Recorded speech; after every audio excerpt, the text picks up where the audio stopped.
dari Arafah menuju Muzdalifah. Kalau rute tahapan haji itu adalah tanggal 8 berada di miqat, tapeknya masih di Makkah.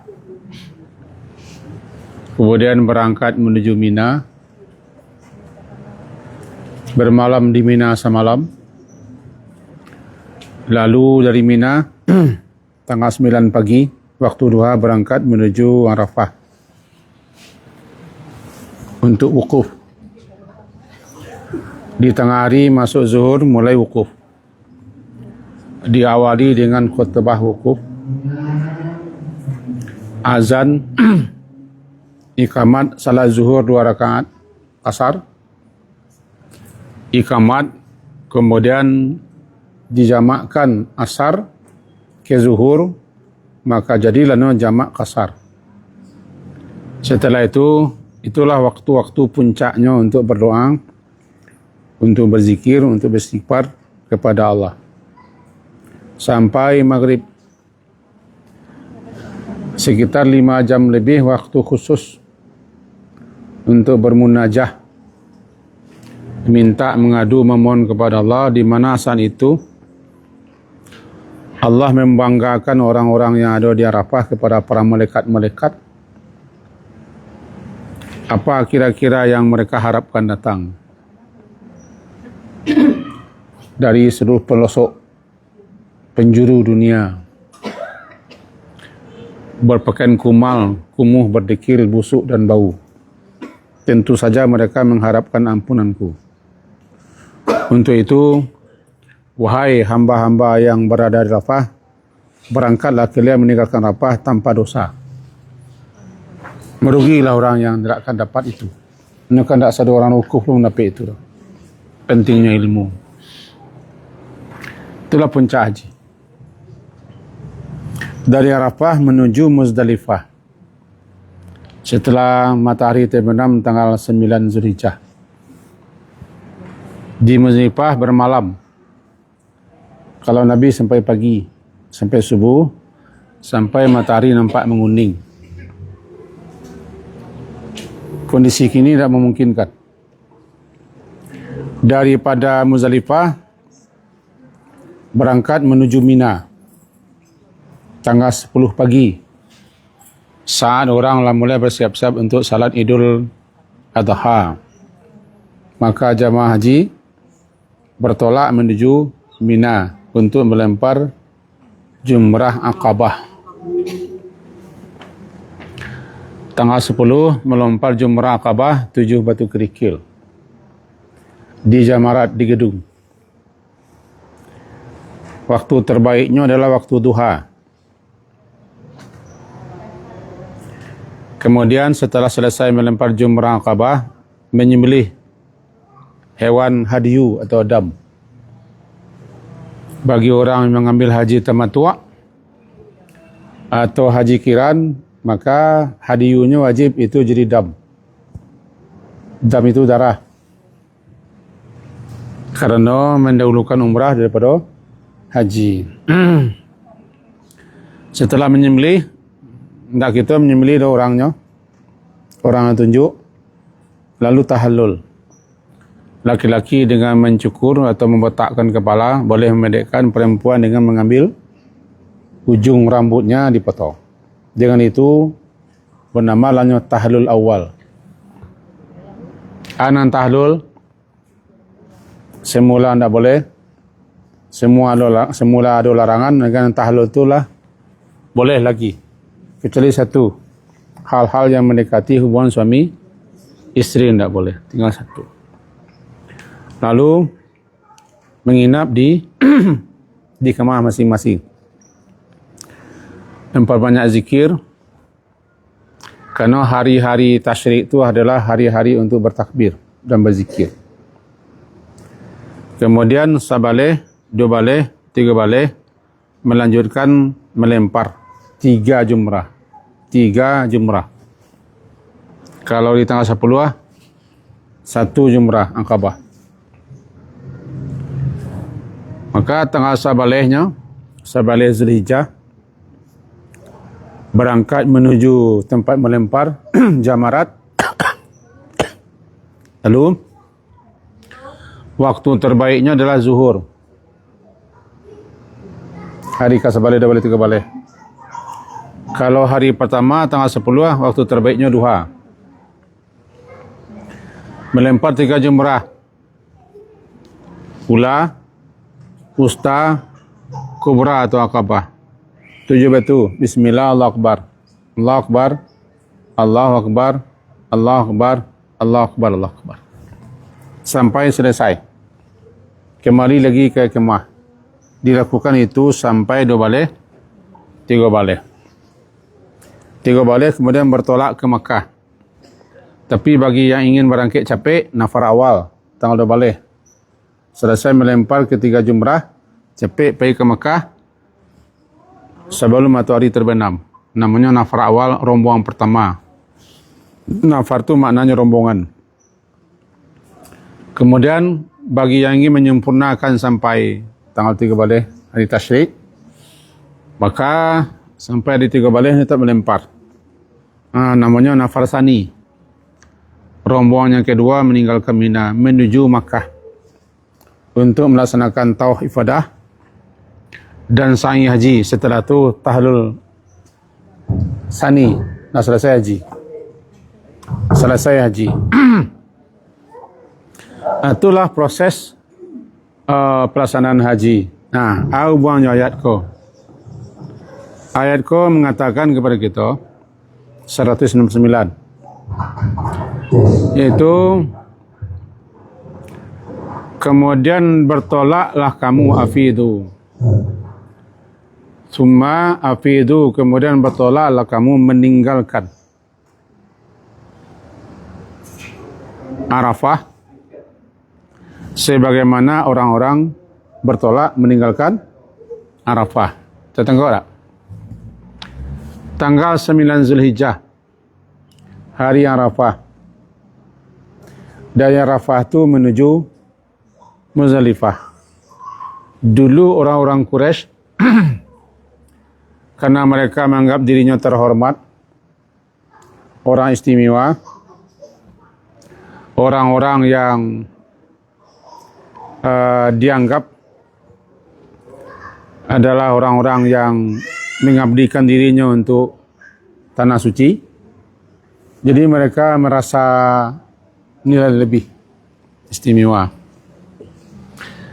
Mereka tidak bertolak dari Arafah, tapi di Muzdalifah saja. Tidak ingin gabung, tidak ingin sama orang, karena merasa orang terhormat, orang mulia. Sebab itu turun ayat. Dalam ibadah tidak ada orang istimewa, tidak ada orang terhormat. Semuanya sama di sisi Allah. Yang paling mulia, yang paling bertakwa. Itu satu pelajaran. Di masjid juga sama. Bapak anu kota lambat datang belakang. Yang kamu ko je. Nama Rasul terhormat juga di masjid. Alun sadar le maksudnya hamba Allah. Bahasanya ke masjid untuk beribadah. Tapi masih ada orang merasa ke rumah Allah tu ingin dipersilakan, ingin disambut, dipersilakan duduk di sini sampai. Itu biasanya bapak-bapak anu yang masih ada tinggi rasa apa? Ego. Merasa bangga. Kau kerajaan orang Quraisy dulu. Datang kau seperti itu? Dalam beribadah, di rumah ibadah, sampai ibadah kita sama. Siapa yang dulu datang depan, dia yang paling utama. Karena nilai di sisi Allah bukan pangkat, bukan jabatan, bukan kedudukan, bukan status, tapi adalah ketakwaan. Inna akramakum indallahi atqakum. Sesungguhnya yang paling mulia adalah yang paling bertakwa. Sesungguhnya yang paling mulia di sisi Allah adalah orang yang bertakwa. Ketakwaan itulah hati. Hati yang taat, hati yang tunduk, hati yang patuh, melaksanakan perintah, menghentikan larangan. Tidak ada yang merasa ambo si anu, ambo orang anu. Tidak ada. Sama. Tidak ada salah. Itu pelajaran pertama. Maka orang Quraisy ditegur seperti itu. Lalu ayat selanjutnya, astaghfirullah. Semua ayat.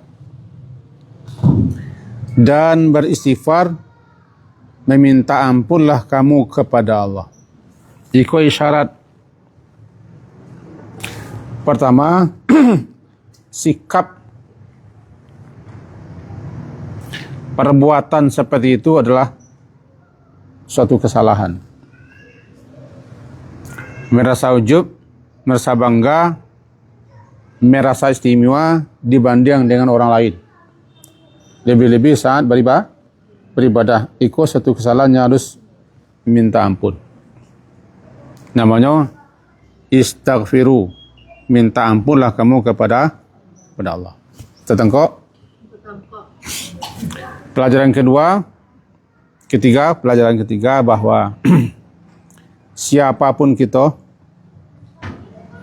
setan apapun, sesaleh apapun, sealim apapun, setakwa apapun, tetap ibadah kita tidak sempurna. Merasa sempurna, sok namanya. Maka minta ampunlah kamu setelah beribadah kepada Allah. Lantaran ibadah kamu pasti ada kekurangan, kelalaian, kekeliruan di sana sini. Itulah makanya setelah salat kita istighfar dulu. Tidak berdoa dah, tidak berzikir, langsung istighfar. Nabi sendiri setelah assalamualaikum, astaghfirullah. Barangkali, kenapa? Apakah Nabi itu kurang salat beliau? Tidak, beliau tawaduk. Sikap beliau merendahkan hati. Sebagai seorang hamba, beliau tetap mengakui diri hamba yang lemah, mereka kurang. Itu sikap beliau seperti itu. Tapi sebenarnya ajaran untuk kita. Sedangkan nambo setelah minta ampun, kira-kira itu tak berbunyi tak. Itu siana kita dalam masalah ibadah tetap ada kelemahan, kekurangan, kekilafan, kekeliruan. Salah zuwa cakap siana ponten 100. Kita nilainya 100 ada. Cari lah kembali. Kalau tidak ada istighfar. Saja takabiyah sampai salam. Nena langkok. Nampakana panganali nan fokus saja. Kalau ada istighfar sudah salat. Malayang. Kadang-kadang mengerutu. Lamuna imam. Banyak masalah.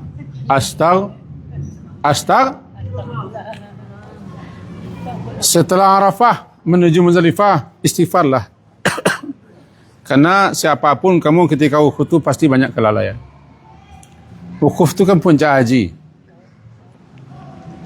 Al-Hajju Arafah. Haji itu adalah Arafah. Haji Arafah. Artinya puncak haji adalah Arafah. Tetapi haji bukan hanya Arafah. Ketika kamu selesai dari Arafah, waktu kamu bertolak menuju Muzdalifah, istighfar. Kenapa? Yang tadi dia balik. Syana menganggap dirinya lah selesai wukufnya. Ibadah manasik hajinya sempurna. Kalau ada nama Rasul demikian, minta ampunlah balik atas kesombongan. Atas kebanggaan merasa diri lebih. Fala tuzakku anfusakum. Kalian jangan menganggap diri kamu suci. Istighfar. Berarti setelah kita melaksanakan ibadah, melakukan amal kepada Allah, iringilah setelah itu dengan istighfar. Kemudian iringi dengan Rabbana taqabbal minna. Kenapa begitu? Istighfarlah jaleh menyatakan kekurangan, kekhilafan, kekeliruan, ketidaksempurnaan. Kalau taqabbal, mohon diterima. Kok kaba ajo. Dia tahu makasih kok khabar aja. Kok khabar aja ya Allah you terima je lah. Nah, itu kan Nabi Ibrahim baca tak? Taqabbal minna innaka antas samiul alim wa tub alaina innaka antat tawwabin. Nabi Ibrahim baca. Setelah beliau selesai melaksanakan perintah Allah meninggikan pondasi Kaabah dengan putra beliau Ismail, kata beliau Rabbana terimalah. Nabi Ibrahim saja membaca itu, kununlah awak. Maka cukup taqabbal minna innaka antas. Ada orang yang suka memanjang-manjangan. Taqabbal minna salatana wa siyamana wa ruku'ana wa sujuduna wa taqassu'ana wa tadarru'ana, itu ditambah. Dengan hanya baca taqabbal minna dah selesai. Selesai. Di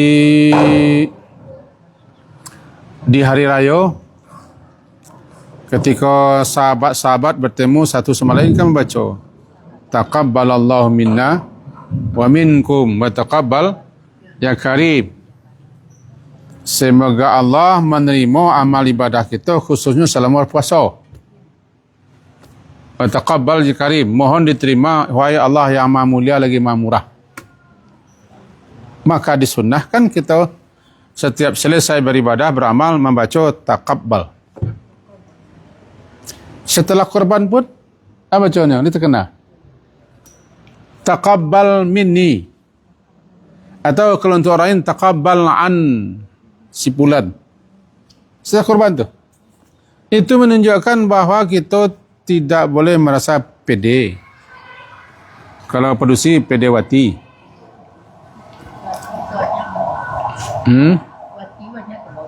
banyak tu ya. Tidak boleh merasa pede. Aku namanya sikap yang kadang-kadang timbul daripada bisikan setan, merasa sempurna, merasa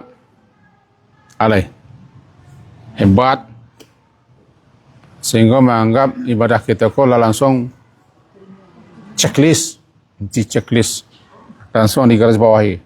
Tidak boleh begitu. Melebihi Nabi wak jadinya. Dan siawak datang kok. Itu pelajarannya. Innallaha ghafurur rahim. Ujung ayat 159. Sesungguhnya Allah itu ghafurun, maha pengampun. Yang ampunannya banyak sekali, tiada henti, walaupun dosa sebesar apapun. Mencapai awan di langit, sepenuh bumi. Jika kamu minta ampun kepadanya dengan sungguh-sungguh, diampuni dosa kamu, karena dia ghafur, maha pengampun. Diampuni. Selagi pintu tobat belum tertutup. 3 saat di mana pintu tobat tertutup. Pertama, ketika nyawa sudah sampai di kerongkongan. Kedua, azab sudah datang.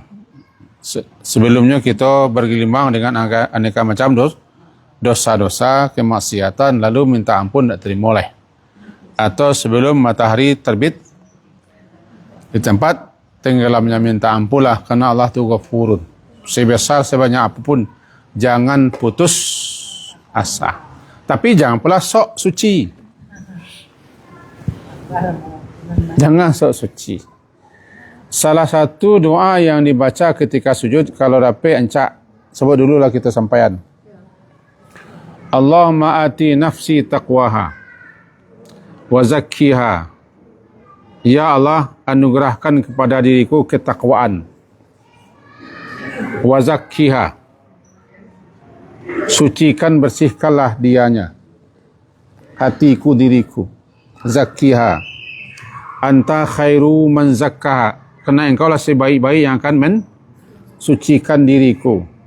Anta waliyuha wa maulaha. Engkau lah walinya, pelindungnya, engkau lah maulanya. yang akan menjaga memeliharanya. Itu ketika sujud. Bagaimana kau ketika sujud itu dibaca, itulah posisi kita saat terendah.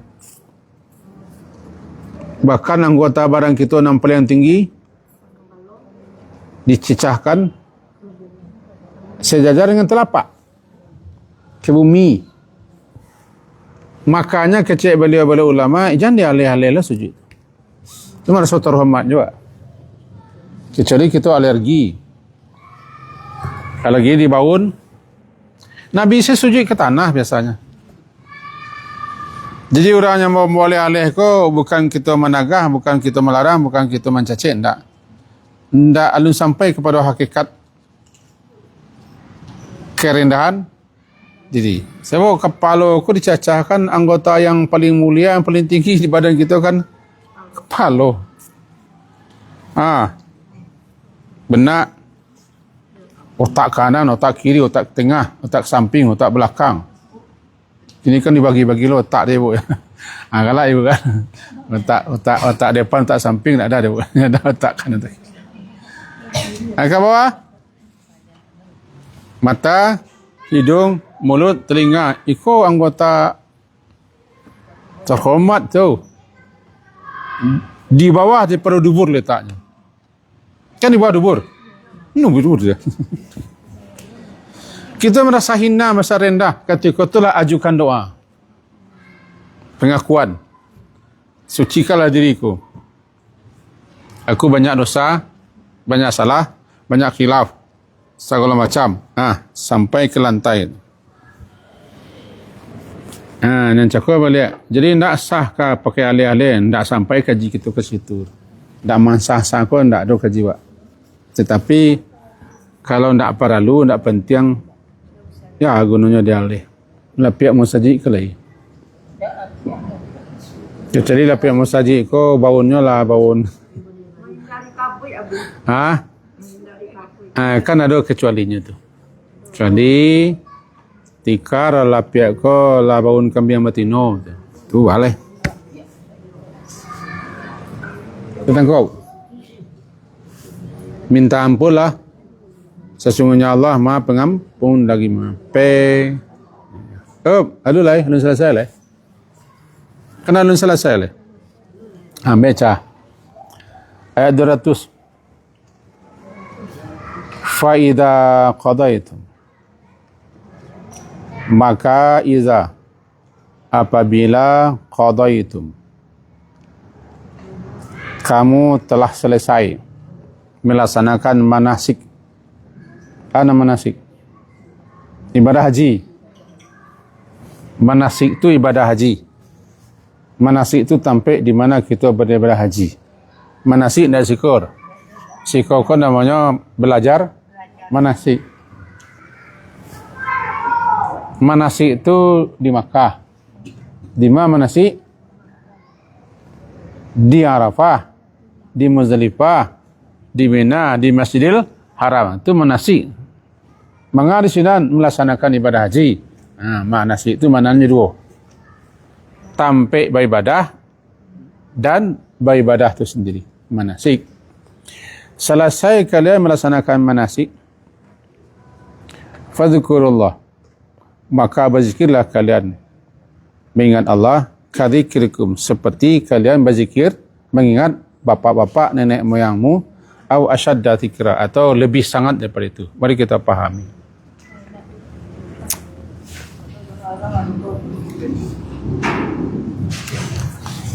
Cepat sila keluar. Dulu,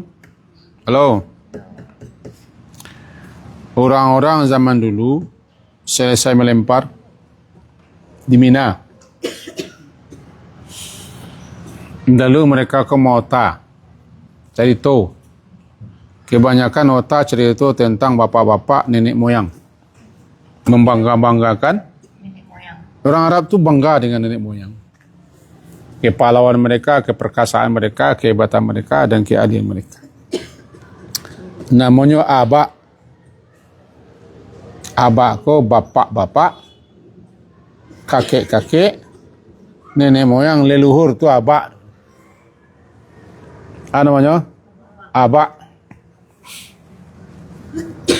Sesudah beribadah, bahkan masih suasana beribadah, cerita mereka tentang itu. Penyakit awak dan awak punya penyakit. Kalau orang bercerita, apa pentang lo nak mencerita pak awak, anak awak, anak kami, pak kami. Awak ingin lo memamerkan siapa pak kita, siapa nenek moyang kita, anak kita. Bentuk surang yang beranak. Itu cerita lo. Nah. Kebiasaan awak, termasuk ambo punya kebiasaan untuk itu. Ke semua tu. Lah semua kelaman, Pak. Atau cerita apa saja tentang dunia. Padahal masih suasana ibadah. Teguran ayat. Dah selesai kamu melaksanakan manasik kamu, nang kadi kecil engkau, nang kesabu iko, nang kadi baca-baca adalah berzikir kepada Allah. Zikir kepada Allah. Jangan cerita dulu.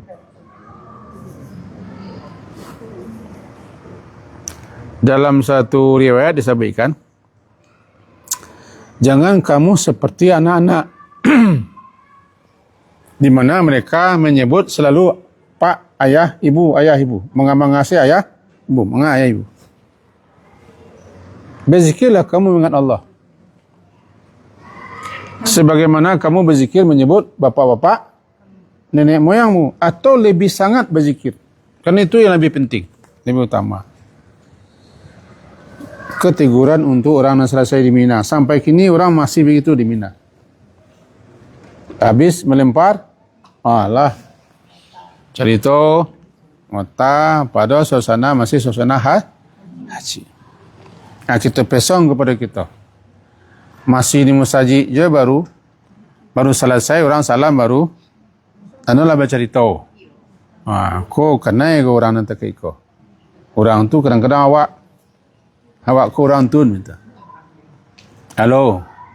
Orang tun. Kadang-kadang awak ko kadang-kadang orang tun. Masih di masjid je baru assalamualaikum. Langsung cerita sekali. Anu salat sunat kali dah. Tampe wak di mana? Musaji, tempe ibadah kan? Kan ada tempe mutar. Suasana sedang beribadah. Kan tak suasana sedang bersenda gurau dah. Langsung cerita. Awalnya memang tentang manasik. Orang dibina melempar bagaimana begini sudah tu cerita-cerita. Awalnya itu tapi dikiaskan, dianalogkan. Halo. Mudah-mudahan lagi. Mudah-mudahan lagi. Sama Pak, ada sama-sama bela diri salah Pak. Beko lah bercerita tun. Makanya sudah salah itu istighfar, Allah minta salam, zikir. Satu salah sunnah lalai. Bukan tak boleh mengecek, tapi janabih waktu dia mengecek ke panjang. Kadang-kadang antara dua orang masuk kita. Termasuk ketika orang taklim, bawa cerita je. Guru mengaji di muka, membaca ayat, menerangkan, membaca hadis, menerangkan, membaca fikih dan segala macam. Kita nak kita awak, aku nak awak lain aku. Dia lah biasalah orang tak itu. Nakang, duduk ni siko kah? Karena katanya masih. Ko bahasa kami nyo ndak tentu di kepelon kami. Mengaji itu malaikat duduk mah menengan. Nak ceramah tu, taklim. Baca ayat dijelaskan, baca hadis diuraikan, dijelaskan tentang syariat, tentang hukum-hukum. Ini malaikat duduk. Malu malaikat. Nah, kategorinya itu. Apabila qadaitum telah selesai kamu manasikakum, menyelesaikan manasik haji kamu, atau kamu melempar jumrah di Mina, fazkurullah, maka berzikirlah kamu mengingat Allah, seperti kamu menyebut-nyebut nenek moyangmu, bapak-bapakmu. Atau malahan asyadda zikra, lebih sangatlah kamu berzikir mengingat Allah daripada itu, sebab suasananya suasana ibadah. Yang kedua, yang paling acok kau dibaca, tak sia-sia doa Allah, namanya zikrullah. Ada cik, datang seseorang menemui Rasulullah SAW. Halo, masih bisa lanjut? Datangnya menemui Rasulullah SAW, lalu katanya kepada Rasulullah, ya Rasulullah, sesungguhnya syariat Islam ko labanya ambo ketahui, termasuk amalan-amalannya, aturan-aturannya. Qad kathurat alayya fa'ambi'ni. Untuk itu Rasulullah beritahulah kepadaku bisyai'in atashabbathu bih, supaya bisa ambo berpegang teguh dengan sesuatu itu yang akan aku amalkan. Sebab ajaran Islam, syariat Islam kan sambuah bana, entah nama nak ambo amalkan peci kan semua awak nak. Kata Rasulullah, la yazalu lisanuka ratban min zikrillah, hendaklah lidahmu selalu basah berzikir kepada Allah, menyebut nama Allah. Nama basah, garian salah lidah taruh basahnya tu. Ikut kata kias. Hendaklah basah lidahmu, berarti seringlah kamu menyebut nama Allah. Orang lidah orang kalau mengerik kepanjang saya basah, kadang-kadang meleleh, kadang-kadang bersamburan keluar. Maka yang akan dibasahkan lidahmu adalah menyebut nama Allah. Basahkan lidahmu. Maka itulah yang akan banyak diucapkan. Bisa tasbih, bisa tahmid, bisa takbir, bisa tahlil, bisa la haula wala quwwata illa billah, dan lain-lain sebagainya. Lebih-lebih di tempat ibadah, suasana sedang beribadah. Lidahlah, basahkan lidah. Dalam suatu riwayat, hadis ke riwayat Ibnu Hibban namanya.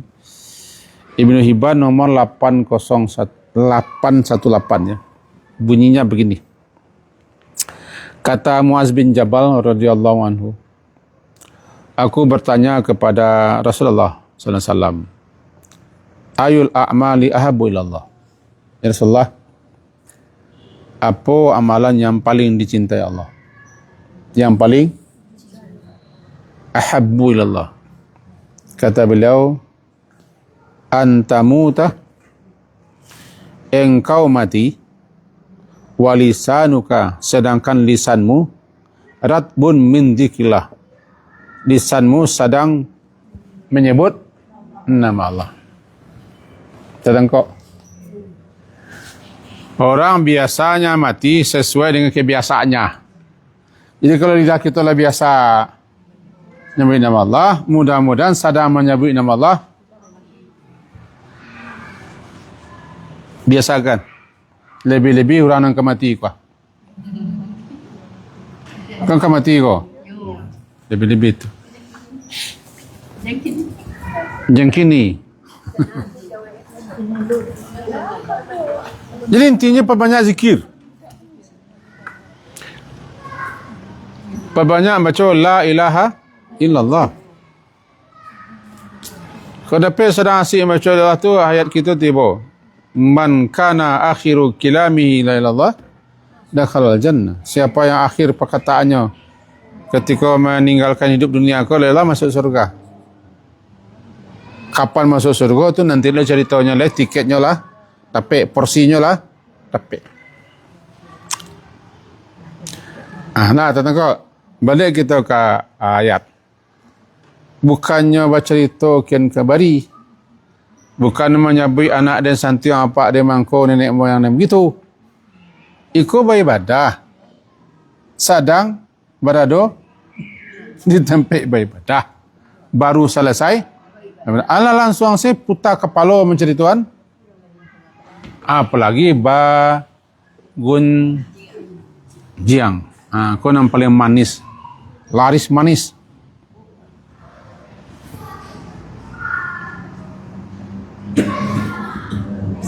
Cakap duduk Jawa kini bisa ada kek. Bisa meneleng ke kepala. Salah baca Quran ke bisa berhenti. Nah itu. Kan laris manis. Lalu ayat sambungannya ada kata 10 minit deh. Faminan nas, maka di antara manusia ada yang mayakul, ada yang berdoa. Dia ucapkan dalam doanya, Rabbana atina fid dunya, wahai Rabb kami, anugerahkan kepada kami di dunia ini. Wa ma lahu fil akhirati min khalaq, dan tidak ada baginya nanti di akhirat khalaq, anang khalaq bagian jatah. Aku kok kabar doa ada orang nama tapi doanya dunia melulu sini minta.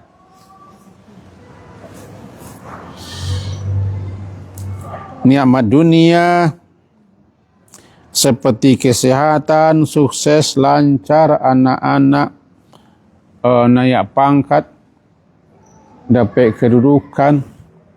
Pokoknya isinya dunia kepanjang sedoanya. Tak masuk-masuk tentang bahas supaya mati husnul khatimah, bahas setelah mati nanti di tempat yang terbaik, bahas nanti di akhirat bagaimana begini. Yang mintanya adalah rezeki, minta rezeki itulah macam min tinggal berusaha saja. Jadi ada orang berdoa kok berdoanya ni mintanya lah dunia.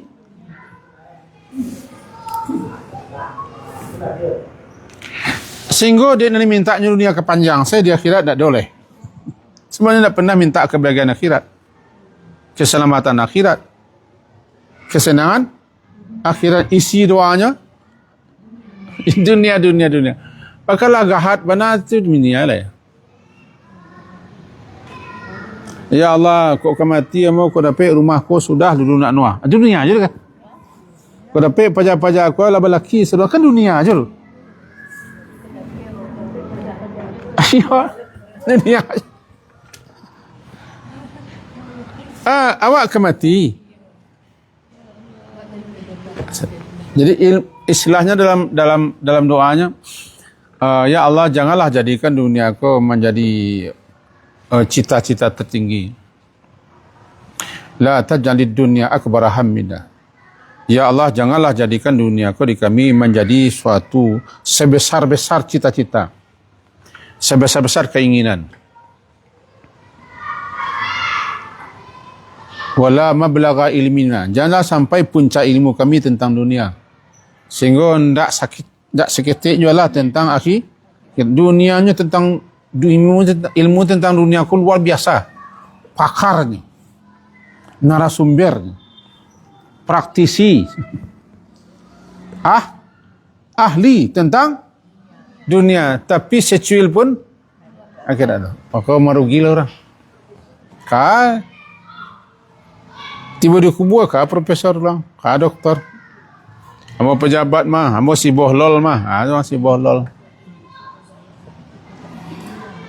Mau calon presiden 2029 mah di orang. Bisa paham kan? Wa minhum, ada juga di antara mereka yang memohon dalam doanya atina fid dunya hasanah wa fil akhirati hasanah wa qina adzabannar. Kaulah orang yang terbaik dalam doa. Namanya doa sepuh jagat. Ya Tuhan kami, berikan kepada kami hasanah di dunia, hasanah di akhirat, dipelihara dari azab neraka jahanam. Bagus. Jadi bukan hanya dunia melulu. Hasanah dunia kau tak perlu dirinci. Ya Allah, beri kami lado hasanah, bawang hasanah, dasun hasanah, sepadai hasanah, langkui hasanah. Asap kandi hasanah, asam kandi hasanah, daun salam hasanah, kunyit hasanah. Jangan cik salah, hasanah di dunia. Selesai semuanya. Kecuali bini. Atina hasnah. Ini kan bini orang jadi. Iko doanya namanya ijaz. Singkat, padat, ringkas, masuk. Itulah doa Nabi. Sapu jagatnya orang. Jagat dunia. Bukan tak boleh lama-lama. Doa aku jangan tele-tele, jangan bere-bere.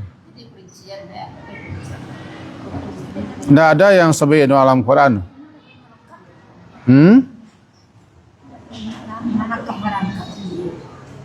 Ikut saya baca kalau berangkap.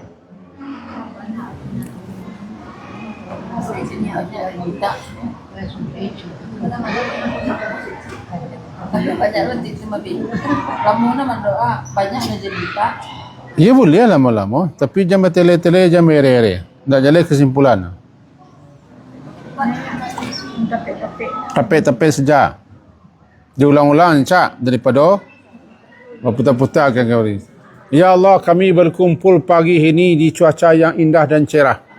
Di tengah lapang hijau yang panas ini. Panjang cerita. Dan doa oleh. Seperti itu.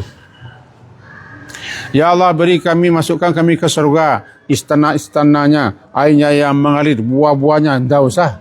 Minta salah perdahu selesai. Namanya gulu fi doa. Berkelebihan dalam berdoa. Balik kita kaji ke kesimpulan. Jadi inti pati kaji kita sehari ini berbeza daripada kajian yang sudah tidak bersambung. Disesuaikan momennya orang pergi ke Makkah. Bahawa siapapun kita tetap kita lemah, kurang, tidak sempurna.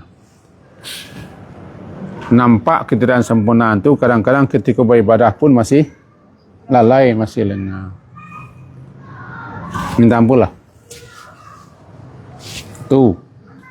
Yang kedua, jangan merasa diri saleh, orang taat, paling suci, orang lain ko ndak saleh awak. Janganlah begitu. Ahli surga itu wase, orang lain ko nanti dalam surga. Yahudi itu la yadkhulul jannata illa man kana hudat. Tidak akan masuk surga melainkan Yahudi yang no. Tambah Nasrani. Itu jam begitu. Nomor dua. Meminta ampun ke disuruh setiap waktu, kapan saja, di mana saja, dan tidak apa-apa banyak minta ampun. Termasuk setelah beribadah. Karena ibadah kita pun tidak loh langkuk sempurna. Kita sudah minta ampun di mana-mana. Di meja makan, di ruang pertemuan, di jalan-jalan, di pasar-pasar, tempat kerja. Minta ampunlah perbanyak. Karena kamu tidak tahu kapan ampunan turun. Kau tahu kapan ampunan Allah turun, ketika tumiang kita minta ampun. Perbanyak saya minta ampun. Nah, kata masuk setelah ibadah. Dan seterusnya, selagi peluang masih ada, kesempatan masih ada, jangan tunggu-tunggu minta ampun tobat. Allah Maha Pengampun. Sedosa sebanyak apapun, sebesar apapun, Allah Maha Pengampun. Yang sampai setelah beribadah, jangan mengalaba ceritakan kembali. Ambil cah. Kalau panjang kita cerita juga. Banyak zikir. Dan kelima, dalam berdoa, jangan doanya dunia melulu sana kita minta. Apalagi minta rezeki. Bukan tak boleh minta rezeki, boleh, tapi rezeki itu sebenarnya tinggal berusaha je lah. Nak mati orang tu selagi rezekinya masih lain. Maka doa nak lain lah. Intinya jangan hanya dunia, tapi doa aja untuk kepentingan akhirat. Doa untuk kebahagiaan setelah mati. Makanya sebaik-baik doa adalah menghimpun kedua-duanya. Kecuali doa Nabi Muhammad, doa sapu jagat.